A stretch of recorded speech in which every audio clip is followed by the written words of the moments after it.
যখন ভোর ৫টায় জার্নি করতে হয় তখন কিন্তু সবচেয়ে বেশি সমস্যা হয় আমার মাসফিকে নিয়ে, কারণ ওকে ঘুম থেকে টেনে তুলে নিয়ে যেতে আমার কিন্তু অনেক খারাপ লাগে। আর আমি যখন বাবার বাড়ি থেকে আসি তখনও কিন্তু আমার প্রায় অনেক সকালবেলা বাস বা ট্রেন থাকে, যার জন্য আসলে ওকে ওই সময় তুলতে আমার অনেক প্রবলেম হয়। তো বিরক্ত করে না, তবু আমার কিন্তু কষ্ট হয়, ও বলার সাথে সাথেই উঠে যায়। হ্যালো এভরিওয়ান, আসসালামু আলাইকুম, welcome back to my new another blog. মাসপি জলডান ব্লগ থেকে মাসপির মম বলতেছি। কি অবস্থা সবার, কেমন আছেন সবাই? আই হোপ যে যেখানে আছেন ভালো আছেন, সুস্থ আছেন। তো ভোর ৫টায় একবারে আজান দেওয়ার পরেই বের হয়ে গিয়েছি, কারণ ট্রেনটা অনেক ভোরে রাজশাহী স্টেশনে চলে এসেছি। আজকে চলে যাব বাসায়, আর আজকে তো শুক্রবার, কালকে থেকে মাসপির বাবার অফিস শুরু হবে, তো আজকে যেতেই তো হবেই। তো এখানে অনেক ভোরে উঠে এসে দেখি যে শুধু আমি একা না, অনেক অনেক যাত্রী আছে এখানে, আসলে অনেকগুলো ট্রেন এখানে এখন ছাড়বে। তো আমাদের ক নাম্বার বগি ছিল, আমরা কিন্তু অলরেডি উঠে গিয়েছি, ট্রেনে উঠে গিয়ে বসে পড়েছি, আর যার যার মালপত্র সে এসে গুছানোর কাজে ব্যস্ত আছে। তো যারা এই মুহূর্তে আমার ভিডিওটি দেখা শুরু করেছেন তারা প্লিজ একটা লাইক দিয়ে একটা কমেন্ট করে আমার সাথে থাকতে পারেন, আর যদি আমার ভিডিওটি ভালো লেগে থাকে প্লিজ আমার চ্যানেলটি সাবস্ক্রাইব করে দিয়ে আমার পাশে থাকবেন। অনেক ভোরে এই যে ট্রেনটা ছেড়ে দিয়েছে, আস্তে আস্তে মৃদু মৃদু রোদ ওঠা শুরু করে দিয়েছে, সকালের মিষ্টি রোদ, অনেক ভালো লাগতেছে আসলে দেখতে। তো হচ্ছে ট্রেন ছেড়ে দেওয়ার পর এখানে আবদুল্লাপুর এসে ব্রেক দিয়েছে, আর এখন হচ্ছে 2টা ট্রেন ক্রসিং হবে, সেজন্য এখানে দেরি করতেছি। তো যারা আমার চ্যানেলটি আজকে নতুন ভিজিট করতেছেন তাদের কাছে একটা অনুরোধ থাকবে, আমার ভিডিওর কোনো অংশ যদি আপনাদের কাছে ভালো লেগে থাকে প্লিজ আমার চ্যানেলটি সাবস্ক্রাইব করে দিয়ে আমার পাশে থাকবেন। আর যারা অলরেডি সাবস্ক্রাইব করে দিয়েছেন তাদেরকে অসংখ্য ধন্যবাদ। তো এই যে আরেকটা ট্রেন এখানে ক্রসিং করেছে, তো এখন আবার ট্রেনটা ছেড়ে দিয়েছে, চলে যাচ্ছে আজকে রাজশাহী থেকে আমাদের বাসায়। অনেকদিন ঘোরাঘুরি করলাম আর আজকে চলে যেতেই হবে। আন্টি অনেক রিকোয়েস্ট করলো আরও থাকার জন্য, কিন্তু থাকা যাবে না, কাল থেকে মাসপির বাবার অফিস শুরু হয়ে যাবে। আর এখানে সোনালি ধান পেকেছে আর সবুজ ক্ষেত, ভালোই লাগতেছে, কিন্তু জানালা লাগানো ছিল দেখে ভালো করে আসলে ভিডিওতে আসে নাই, ততটা ভালো দেখা যাচ্ছে না, খালি চোখে যতটা ভালো দেখা যায়। আর এখানে একটু ভিডিও করেছি, কারণ এই যে পুকুরের পাশে বাড়িগুলো দেখতে মাশাআল্লাহ অনেক সুন্দর লাগতেছিল, আর পুকুরের পাশ দিয়ে যখন ট্রেন যায় তখন কিন্তু অসম্ভব রকমের ভালো লাগে আমার এই জার্নি করতে। আমি বাড়ি যাওয়ার সময় এই রাস্তাটা দিয়েও যাই, কারণ এই রাস্তাটা আমার অনেক পরিচিত, যেতে যেতে কয়েক বছরে অনেকটা পরিচিত হয়ে গেছে এই রাস্তা। বাড়ি যাওয়ার সময় আমার সেম এখান দিয়েই আমার ট্রেনটা যায়। তো মিষ্টি মিষ্টি অনেকদিন পর ভোরের রোদটা দেখে ভালো লাগতেছে, আর বসে আছি। পার্বতীপুরে চলে এসেছি, মাসপির পাপাকে বলেছি এখানকার ঝালমুড়িটা তো আমাকে খাওয়াতেই হবে, কারণ পার্বতীপুরের ঝালমুড়িটা অসম্ভব রকমের মজা, আমি তো এটা কখনোই মিস করি না। এখানে লেবু, তারপরে ধনিয়া পাতা, আপনার সরিষা বাটা, বিভিন্ন ধরনের মশলা তৈরি করে সেটা দিয়ে মুড়িটা মাখানো অসম্ভব রকমের ভালো লাগে।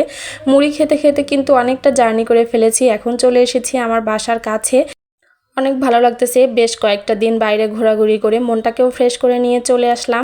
আর আজকের ট্রেনটা দ্বিতীয় লাইনে ব্রেক দেওয়ার জন্য আমাদের গাড়িটা হচ্ছে অনেকটা এগিয়ে আসতে হয়েছে হেঁটে। তো এই যে এখন গাড়িটা দাঁড়িয়ে আছে, উঠে কিন্তু অলরেডি বাসায় চলে এসেছি। এটা কিন্তু মাগরিবের পরে, কারণ দুপুরে যে এসেছি এসে হালকা পাতলা খাওয়া দাওয়া করে রেস্ট করতেছিলাম, আর ভিডিও করিনি। তো এখন মাগরিবের পরে মাসপির পাপা হালকা পাতলা কিছু সবজি কিনে নিয়ে এসেছে, কারণ সবজি একদমই বাসায় ছিল না, লাউ তারপরে করল্লা। তো আমি এগুলো কেটে কালকে সকালে রান্না করব, সেজন্য আজকেই সব কিছু রেডি করে রাখতেছি, কারণ সকালবেলা তো মাসপির পাপা অফিসে যাবে, প্লাস আমার অনেক টুকিটাকি কাজ আছে সেগুলো করতে হবে। তো এই পাশে আমি করলা ধুয়ে পানি ঝরিয়ে এগুলো একদম বক্সে করে রেখে দিব, সকালবেলা উঠে যেন খুব তাড়াতাড়ি করে রান্না করতে পারি সেজন্য। এরপরে আমি হচ্ছে ধনিয়া পাতাটাও কেটে পানি ঝরিয়ে রেখেছিলাম, এটাও আমি বক্সে রেখে দিব। এভাবে করে কেটে রেখে বক্সে করে আমি রেখে দিই, যখন আমার রান্নার জন্য প্রয়োজন হয় বের করে রান্না করতে পারি, কাটাকাটির ঝামেলা থাকে না। তো এই যে আমি সব সবজি বক্সে করে নিলাম, এখন এগুলো নর্মালে রেখে দিব, কালকে রান্না বান্না করবো ইনশাল্লাহ। তা মাসপির জন্য একটু নুডলসও সিদ্ধ করে রাখলাম, সকালবেলা উঠেই যেন ওকে আমি নাস্তা বানিয়ে দিতে পারি।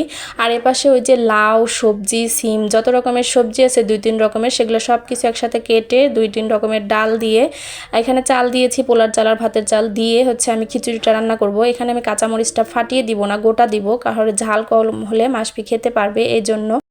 তো এখন আমি হচ্ছে সব কিছু ঢেলে একেবারে সবজি টবজি ডাল সব কিছু একসাথে দিয়ে, সব ধরনের মশলা দিয়ে আমি হচ্ছে খিচুড়িটা মেখে বসিয়ে দিব। এখানে কিন্তু আমি ডালটা অনেক আগে থেকে ভিজিয়ে রেখেছি, যেন একটা সিটি দিলেই প্রেশার কুকারে খিচুড়িটা হয়ে যায়। তো লবণ, গরম মশলা, হলুদ গুঁড়া, তারপরে গরম মশলা বাটা, আদা বাটা, রসুন বাটা সব কিছু দিয়ে তেল দিয়ে হাতে মেখে আমি খিচুড়িটা বসিয়ে দিব। হাত দিয়ে মাখলাম না এখন, কারণ হাত দিয়ে মাখতে ইচ্ছে করতেছে না, এখন আপাতত লাকড়ি দিয়ে মেখে তারপরে হচ্ছে আমি চুলায় বসিয়ে দিব, দিয়ে পরিমাণ মতো একটু পানি দিয়ে ভালোভাবে কষিয়ে তারপরে এটাতে কিন্তু আমি ঝোল দিয়ে একটা সিটি দিলেই আমার খিচুড়িটা রেডি হয়ে যাবে ঝটপট তাড়াতাড়ি। জার্নি করার পর কিন্তু বেশি রান্নাবান্নাও করতে আমার ইচ্ছে করতেছে না আজকে। তো আমি শুধু খিচুড়িটা বসিয়ে দিব, খিচুড়িটা হয়ে গেলে ঘি দিয়ে গরম গরম খিচুড়িটা খেয়ে নিব। অলরেডি কিন্তু আমার খিচুড়িটা হয়ে গিয়েছে, আমি প্লেটও রেডি করে নিয়েছি। গরম গরম খিচুড়িটা বেড়ে দিব আর সবাই মিলে একসাথে খেয়ে নিব। এই যে গোটা কাঁচামরিচগুলো আমরা ডলে খেয়ে নিব, তাহলে একটু ঝালটা কম হয় আর মাসফি বাবু খেতে পারবে। তো এখানে গরম গরম খিচুড়িটা শীতের এই সময় কিন্তু আমি প্রায় রাতে রান্না করে খেয়ে থাকি। আর আজকে তো জার্নি করে এসে তাড়াহুড়া আমার মাথায় আসলো যে আমি এই খিচুড়িটা রান্না করে খেয়ে নিই ঝটপট, তাহলে ভালো লাগবে। জার্নি করার পর খুব একটা আমার রান্না করতে ইচ্ছে করে না। তো এখানে আমি ঘি দিয়ে দিচ্ছি সবার প্লেটে, দিয়ে আমি আর মাসপি এক প্লেটে খেয়ে নিব, ওর বাবা আর একটা প্লেটে খেয়ে নিবে। খাওয়া দাওয়া শেষ করে তারপরে কিন্তু একটু রেস্ট করব। অলরেডি রেস্ট করে কিন্তু একদম এক কাপ গরম গরম চা নিয়ে সন্ধ্যার পরে দুজন বসে পড়েছি। মাসপি কিন্তু অলরেডি ঘুমিয়ে গিয়েছে, তাই ও আর আজকে আমাদের সাথে চা খাওয়াতে অংশগ্রহণ করতে পারতেছে না।